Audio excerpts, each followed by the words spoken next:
Hey everybody, it's your girl, Chris, and guess what? I'm getting hitched. I know, planning a wedding can be like scarier than a spider wearing a tiny top hat, am I right? But fear not my fellow brides and grooms-to-be, because I'm here to spill the tea on how to plan this shindig without turning into a bridezilla or groomzilla. Those are things, right? We're gonna break this down into manageable steps so you can actually enjoy the process. Think of me as your personal wedding fairy godmother. Except, instead of a magic wand, I have a hot glue gun and a whole lot of enthusiasm. So buckle up, grab your favorite beverage, maybe a stress ball shaped like a groom or bride, and let's do this.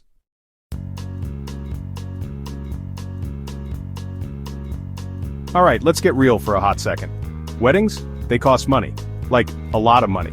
It's easy to get caught up in the fairy tale of it all, but nobody wants to start their marriage drowning in debt. Trust me, I've seen it on Judge Judy. The first step to avoiding a financial meltdown is setting a budget. And I'm not talking about a we'll see how it goes kind of budget, I'm talking about a we wrote this down, and we're sticking to it like glitter on a drag queen kind of budget. Talk to your partner, your families, if they're contributing, and figure out how much you can realistically spend. Don't be afraid to get specific. We're talking line items for everything from the flowers to the DJ to the open bar, because priorities, people. Remember, it's your wedding, not a competition with the Real Housewives. Set a budget you're comfortable with and everything else will fall into place.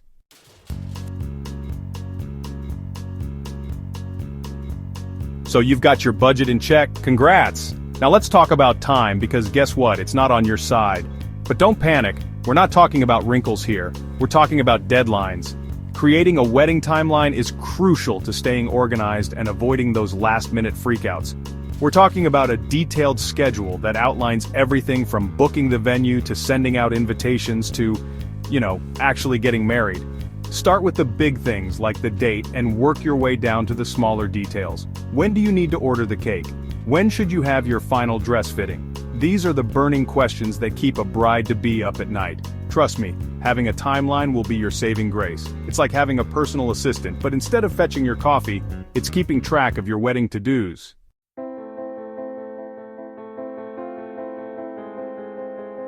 Okay, so you've got your budget, you've got your timeline, and you're probably staring at it all like, did I just sign up for a full-time job? The answer is yes you did. But guess what? You don't have to do it alone. That's right, my friend. It's time to channel your inner CEO and delegate like a boss.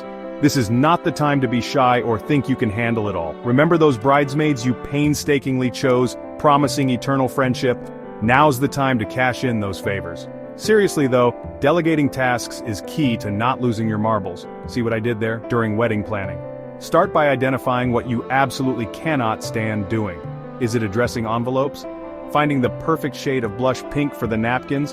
Whatever it is, pass it off to someone else. Remember, people actually like to help. It makes them feel involved and important. Plus, it's your wedding, not the Hunger Games. No need to go it alone.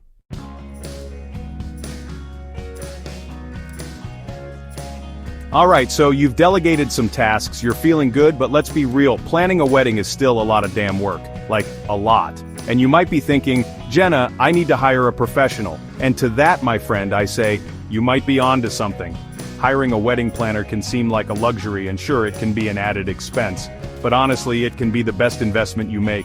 Think of it this way, you're already spending a small fortune on this one day, why not make sure it's actually enjoyable? Wedding planners are basically superheroes in disguise. They deal with the vendors, the logistics, the last-minute disasters, all the things that would send a normal person spiraling into a stress-induced coma. They're like your own personal wedding ninjas, working behind the scenes to make sure everything runs smoothly. Plus, they have connections. They know the best vendors in town, they can negotiate better deals, and they can probably get you that unicorn-shaped ice sculpture you've always dreamed of.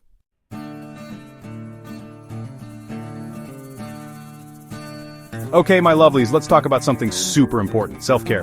Because let's be real, planning a wedding can feel like you're in a constant state of, did I remember to order the cake toppers? And why is the caterer texting me at 3 a.m.? It's a recipe for Bridezilla to rear her ugly head. But fear not, my friends, because I'm here to tell you that self-care isn't selfish, it's essential. Think of it like this, you can't pour from an empty cup. If you're running on fumes, stressed out of your mind, you're not going to be able to enjoy this whole wedding thing. So, what does self-care look like during wedding planning? Well, it's different for everyone. Maybe it's taking a long, hot bath with a glass of wine, or 3. Maybe it's going for a run, getting lost in a good book, or finally watching that entire season of reality TV you've been putting off. The point is, find something that helps you de-stress, recharge, and remember that you're a human being, not a wedding planning machine.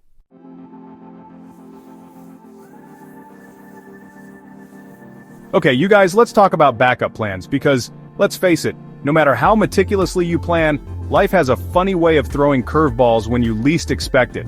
Because, we all know life is a chaotic, beautiful mess, right? You can plan every single detail down to the color of the napkins, but sometimes things just go haywire. It's like trying to put lipstick on a chicken. Sometimes it works, sometimes it just doesn't, and that's okay. The key is to be prepared for those moments when things don't go as planned. And on your wedding day, you want to be prepared for anything. This is your big day, and you deserve to enjoy it without any unnecessary stress. So first things first, weather.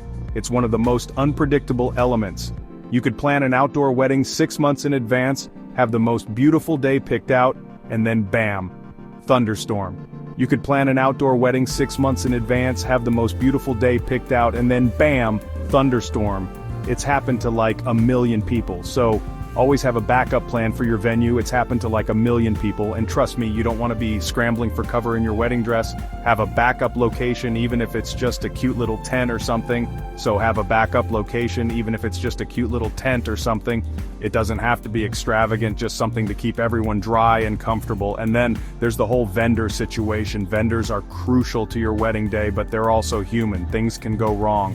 What if your photographer breaks their leg the day before, or the bakery burns down? These are real things that happen. I'm not even kidding. Or the bakery burns down. These are real things that happen. I'm not even kidding. So have backup vendors lined up just in case. These are real things that happen. I'm not even kidding. So have backup vendors lined up just in case, like a friend who's good with a camera, or your aunt who makes killer cupcakes. So have backup vendors lined up just in case, like a friend who's good with a camera, or your aunt who makes killer cupcakes. It's better to be safe than sorry, right? Like a friend who's good with a camera, or your aunt who makes killer cupcakes. It's better to be safe than sorry, right? Because the last thing you want on your wedding day is to be freaking out about something you could have prevented. It's better to be safe than sorry, right? Because the last thing you want on your wedding day is to be freaking out about something you could have prevented. So take a deep breath, plan those backups, and enjoy your day. Because the last thing you want on your wedding day is to be freaking out about something you could have prevented. So, take a deep breath, plan those backups, and enjoy your day. After all, it's your wedding, and it should be a day filled with joy, laughter, and love.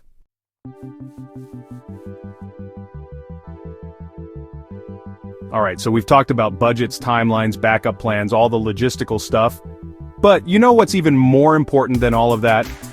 Communication, you guys, actually talking to each other. I know, revolutionary, right? But seriously, wedding planning can be super stressful, and it's easy to get caught up in all the details and forget to check in with your partner. You might be so focused on choosing the perfect floral arrangements that you don't even realize your partner is having a mental breakdown over the seating chart. So, make time to talk to each other.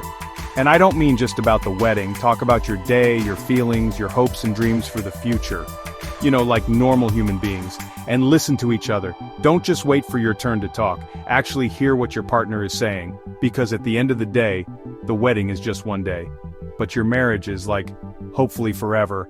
And you want to make sure you're both on the same page and feeling good about this whole lifelong commitment thing. It's not just about the big decisions either. Sometimes it's the little things that matter the most. How do you both feel about the guest list? Are there any friends or family members you're worried about inviting or not inviting? These small conversations can prevent big misunderstandings later on. And don't forget to have fun together. Wedding planning doesn't have to be all serious and stressful. Take breaks, go on dates, and remind yourselves why you're getting married in the first place. It's about celebrating your love and partnership. Maybe cook a meal together or watch a movie. Do things that make you both happy and relaxed. These moments of joy and connection will help you navigate the more challenging aspects of wedding planning. Reflect on your journey together. Look at old photos, talk about your favorite memories, and think about the future you're building. This can be a grounding experience and remind you both of the bigger picture. And if things get too overwhelming, consider practicing mindfulness or meditation together. It can be a great way to stay centered and connected amidst the chaos. Remember, you're a team, support each other, be patient, and show empathy. Wedding planning is just the beginning of a lifetime of teamwork and partnership. So keep talking, keep listening, and keep loving each other. Because at the end of the day, it's your relationship that truly matters.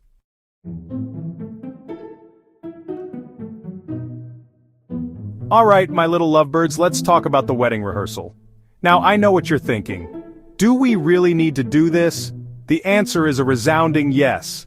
I know, it sounds kind of boring and unnecessary. You might be thinking it's just another thing to add to your already long to-do list. But trust me, it's important. Think of it as a dress rehearsal for the most important day of your life. It's your chance to iron out any kinks and make sure everything goes off without a hitch. It's like the pre-game warm-up before the big game, except instead of scoring touchdowns, you're, getting married. And just like athletes need to practice to perform their best, so do you. The rehearsal is your chance to practice walking down the aisle, making sure you don't trip over your dress or step on your partner's toes. It's also a great opportunity to get comfortable with the space and the flow of the ceremony. The rehearsal is your chance to practice walking down the aisle, figure out where everyone's standing, and basically just make sure the whole ceremony runs smoothly.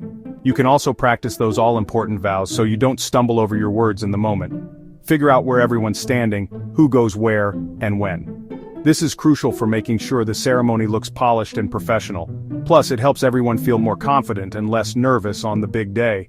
And basically just make sure the whole ceremony runs smoothly, because the last thing you want on your wedding day is to be up there, in front of all your friends and family, looking like a deer in headlights.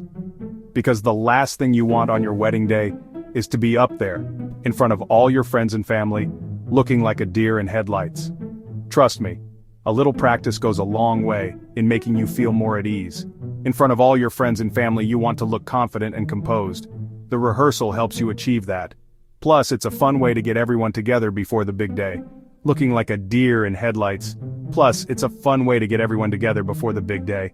You can have a casual rehearsal dinner afterwards, relax, and just enjoy each other's company. Plus, it's a fun way to get everyone together before the big day. You can have a casual rehearsal dinner afterwards, relax, and just enjoy each other's company. It's like a mini celebration before the actual celebration. You can have a casual rehearsal dinner afterwards, relax, and just enjoy each other's company. It's like a mini celebration before the actual celebration. And who knows, you might even uncover some logistical snafus you didn't even think of before. And just enjoy each other's company. It's like a mini celebration before the actual celebration. And who knows, you might even uncover some logistical snafus you didn't even think of before. Like maybe the aisle is too narrow for your dress, or the best man's speech is like, way too long. It's like a mini celebration before the actual celebration. And who knows, you might even uncover some logistical snafus you didn't even think of before. Like, maybe the aisle is too narrow for your dress, or the best man's speech is like, way too long. It's better to find out these things during the rehearsal than on the actual wedding day. And who knows, you might even uncover some logistical snafus you didn't even think of before. Like, maybe the aisle is too narrow for your dress, or the best man's speech is like, way too long. It's better to find out these things during the rehearsal than on the actual wedding day. So, take a deep breath, gather your loved ones, and make the most of your wedding rehearsal. It's a small investment of time that pays off in a big way. Like, maybe the aisle is too narrow for your dress, or the best man's speech is like, way too long. It's better to find out these things during the rehearsal than on the actual wedding day. So take a deep breath, gather your loved ones, and make the most of your wedding rehearsal. It's a small investment of time that pays off in a big way. Or the best man's speech is like, way too long. It's better to find out these things during the rehearsal than on the actual wedding day. So, take a deep breath, gather your loved ones, and make the most of your wedding rehearsal. It's a small investment of time that pays off in a big way. It's better to find out these things during the rehearsal than on the actual wedding day.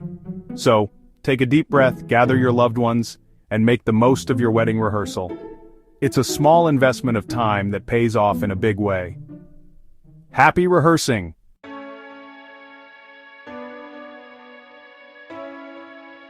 Okay, you guys, listen up. Staying organized is like the holy grail of wedding planning. Seriously, you do not want to be that bride running around like a chicken with its head cut off because you can't find the darn florist's phone number. Trust me, I've been there, done that, and it's not cute. So, how do you avoid becoming a hot mess express?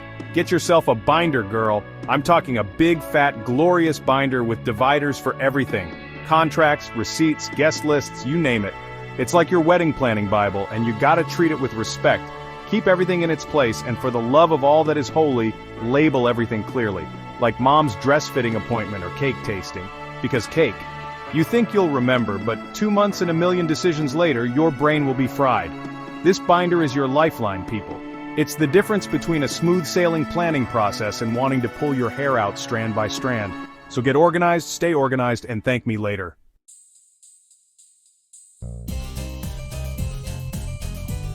Okay, listen, I know wedding planning can be totally overwhelming. There are a million decisions to make, and it feels like everyone and their mother has an opinion. But here's the thing. At the end of the day, the most important thing is that you're marrying the love of your life. All the other stuff, the flowers, the favors, the napkin colors, they're just details. Don't get so caught up in the little things that you forget to enjoy the ride. This is supposed to be a fun and exciting time, so try to embrace the chaos. Laugh off the mishaps, go with the flow, and remember that it's okay if things don't go exactly according to plan. Because let's be real, when does life ever go according to plan?